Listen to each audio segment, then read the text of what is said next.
ಎಲ್ಲರಿಗೂ ಯೂಟ್ಯೂಬ್ ಚಾನಲ್ಗೆ ಸ್ವಾಗತ.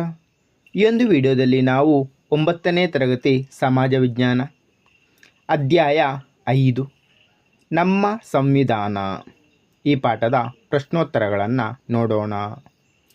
ಖಾಲಿ ಬಿಟ್ಟಿರುವ ಸ್ಥಳಗಳನ್ನು ಸೂಕ್ತ ಪದಗಳಿಂದ ಭರ್ತಿ ಮಾಡಿರಿ. ಮೊದಲನೇ ವಾಕ್ಯ, ರಾಜ್ಯವನ್ನು ಆಳುವ ಮೂಲ ಕಾನೂನೇ ಡ್ಯಾಶ್. ಉತ್ತರ ಸಂವಿಧಾನ. ಎರಡನೇ ವಾಕ್ಯ, ಸಂವಿಧಾನದ ರಚನಾ ಸಭೆಯ ಮೊದಲ ಸಭೆ ಡ್ಯಾಶ್ ರಂದು ನಡೆಯಿತು. ಉತ್ತರ ಡಿಸೆಂಬರ್ 9, 1946. ಮುಂದಿನ ವಾಕ್ಯ, ಸಂವಿಧಾನದ ಕರಡು ಸಮಿತಿಯ ಅಧ್ಯಕ್ಷತೆ ವಹಿಸಿದ್ದವರು ಡ್ಯಾಶ್. ಉತ್ತರ ಡಾಕ್ಟರ್ BR ಅಂಬೇಡ್ಕರ್. ನಾಲ್ಕನೇ ವಾಕ್ಯ, ನಮ್ಮ ಸಂವಿಧಾನವು ಡ್ಯಾಶ್ ಸರ್ಕಾರ ಪದ್ಧತಿಗೆ ಅವಕಾಶ ಮಾಡಿಕೊಟ್ಟಿದೆ. ಉತ್ತರ ಸಂಸದೀಯ. ಮುಂದಿನ ವಾಕ್ಯ, ನಮ್ಮ ಸಂವಿಧಾನವು ಪ್ರಜೆಗಳಿಗೆ ಡ್ಯಾಶ್ ಪೌರತ್ವಕ್ಕೆ ಅವಕಾಶ ಮಾಡಿಕೊಟ್ಟಿದೆ. ಉತ್ತರ ಏಕ ಪೌರತ್ವ.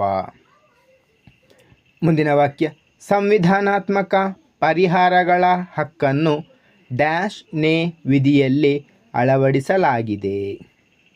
ಉತ್ತರ 32ನೇ ವಿಧಿ. ಮುಂದಿನ ವಾಕ್ಯ, ರಾಜ್ಯ ನೀತಿ ನಿರ್ದೇಶಕ ತತ್ವಗಳನ್ನು ಡ್ಯಾಶ್ ಸಂವಿಧಾನದಿಂದ ಪಡೆಯಲಾಗಿದೆ. ಉತ್ತರ ಐರಿಷ್. ಮುಂದಿನ ಭಾಗ, ಈ ಕೆಳಗಿನ ಪ್ರಶ್ನೆಗಳಿಗೆ ಗುಂಪುಗಳಲ್ಲಿ ಚರ್ಚಿಸಿ ಉತ್ತರ ಬರೆಯಿರಿ. ಮೊದಲನೇ ಪ್ರಶ್ನೆ, ಸಂವಿಧಾನ ರಚನಾ ಸಭೆಯ ಅಧ್ಯಕ್ಷರು ಯಾರು? ಉತ್ತರ ಸಂವಿಧಾನ ರಚನಾ ಸಭೆಯ ಅಧ್ಯಕ್ಷರು ಡಾಕ್ಟರ್ ರಾಜೇಂದ್ರ ಪ್ರಸಾದ್. ಮುಂದಿನ ಪ್ರಶ್ನೆ, ಸಂವಿಧಾನ ಜಾರಿಗೆ ಬಂದಿದ್ದು ಯಾವಾಗ? ಉತ್ತರ ಸಂವಿಧಾನವು ಜಾರಿಗೆ ಬಂದದ್ದು ಜನವರಿ 26, 1950. ಮುಂದಿನ ಪ್ರಶ್ನೆ, ಭಾರತ ಸಂವಿಧಾನದ ಪ್ರಸ್ತಾವನೆಯ ಸಾರಾಂಶವನ್ನು ತಿಳಿಸಿ. ಉತ್ತರ ಭಾರತ ಸಂವಿಧಾನದ ಪ್ರಸ್ತಾವನೆಯ ಸಾರಾಂಶ, ಇದು ಸಂವಿಧಾನದ ರಚನಾಕಾರರ ವಿಚಾರಧಾರೆಗಳನ್ನು ಒಳಗೊಂಡಿದೆ.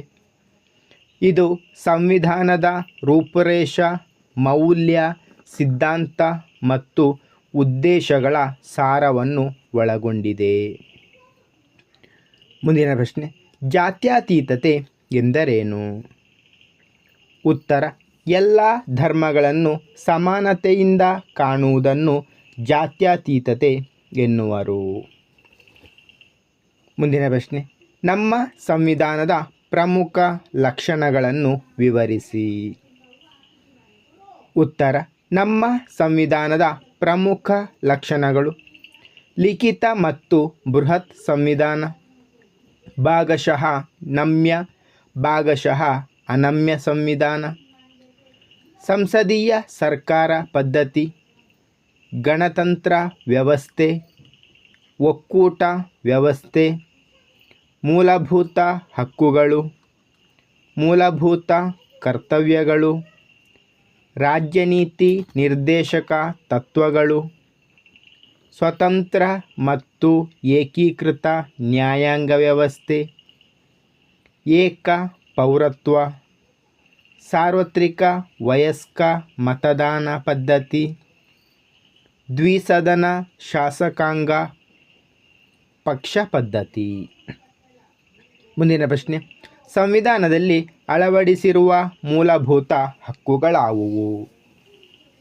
ಉತ್ತರ ಸಂವಿಧಾನದಲ್ಲಿ ಅಳವಡಿಸಿರುವ ಮೂಲಭೂತ ಹಕ್ಕುಗಳು: ಸಮಾನತೆಯ ಹಕ್ಕು, ಸ್ವಾತಂತ್ರ್ಯದ ಹಕ್ಕು, ಶೋಷಣೆಯ ವಿರುದ್ಧದ ಹಕ್ಕು, ಧಾರ್ಮಿಕ ಸ್ವಾತಂತ್ರ್ಯದ ಹಕ್ಕು, ಸಾಂಸ್ಕೃತಿಕ ಮತ್ತು ಶೈಕ್ಷಣಿಕ ಹಕ್ಕು, ಸಂವಿಧಾನಾತ್ಮಕ ಪರಿಹಾರದ ಹಕ್ಕು.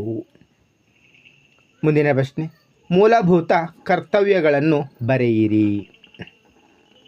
ಉತ್ತರ ಮೂಲಭೂತ ಕರ್ತವ್ಯಗಳು. ನಮ್ಮ ಸಂವಿಧಾನ ರಾಷ್ಟ್ರಧ್ವಜ ಮತ್ತು ರಾಷ್ಟ್ರಗೀತೆಯನ್ನು ಗೌರವಿಸುವುದು. ಸ್ವಾತಂತ್ರ್ಯ ಚಳುವಳಿಯ ಸ್ಫೂರ್ತಿದಾಯಕ ಆದರ್ಶ ತತ್ವಗಳನ್ನು ಪಾಲಿಸುವುದು. ಭಾರತದ ಸಾರ್ವಭೌಮತೆ, ಏಕತೆ, ಸಮಗ್ರತೆಯನ್ನು ಕಾಪಾಡುವುದು ಮತ್ತು ರಕ್ಷಿಸುವುದು. ಅಗತ್ಯ ಬಂದಾಗ ರಾಷ್ಟ್ರವನ್ನು ರಕ್ಷಿಸಿ ದೇಶದ ಸೇವೆ ಮಾಡಬೇಕು. ಭಾರತೀಯರಲ್ಲಿ ಸಾಮರಸ್ಯ ಮತ್ತು ಸಹೋದರತ್ವದ ಭಾವನೆಯನ್ನು ಬೆಳೆಸಬೇಕು ಮತ್ತು ಮಹಿಳೆಯರ ಗೌರವಕ್ಕೆ ಭಂಗ ತರುವ ಆಚರಣೆಗಳನ್ನು ತ್ಯಜಿಸಬೇಕು.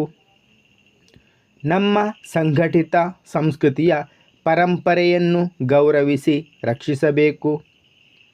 ಅರಣ್ಯಗಳು, ಸರೋವರಗಳು, ನದಿಗಳು ಮತ್ತು ವನ್ಯ ಮೃಗಗಳು ಸೇರಿದಂತೆ ಪ್ರಕೃತಿ ಪರಿಸರವನ್ನು ರಕ್ಷಿಸಿ ಅಭಿವೃದ್ಧಿಪಡಿಸಬೇಕು ಹಾಗೂ ಜೀವಂತ ಪ್ರಾಣಿಗಳಿಗೆ ಅನುಕಂಪ ತೋರಿಸಬೇಕು.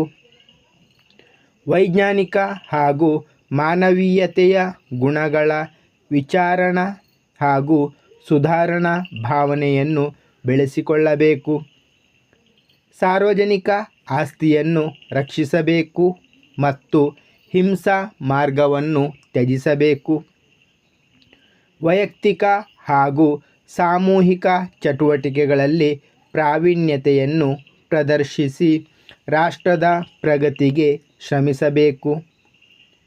ತಂದೆ ತಾಯಿ ಅಥವಾ ಪೋಷಕರು 6 ವರ್ಷದಿಂದ 14 ವರ್ಷದವರೆಗೆ ತಮ್ಮ ಮಗುವಿನ ಶಿಕ್ಷಣಕ್ಕೆ ಅವಕಾಶ ಕಲ್ಪಿಸಿಕೊಡಬೇಕು.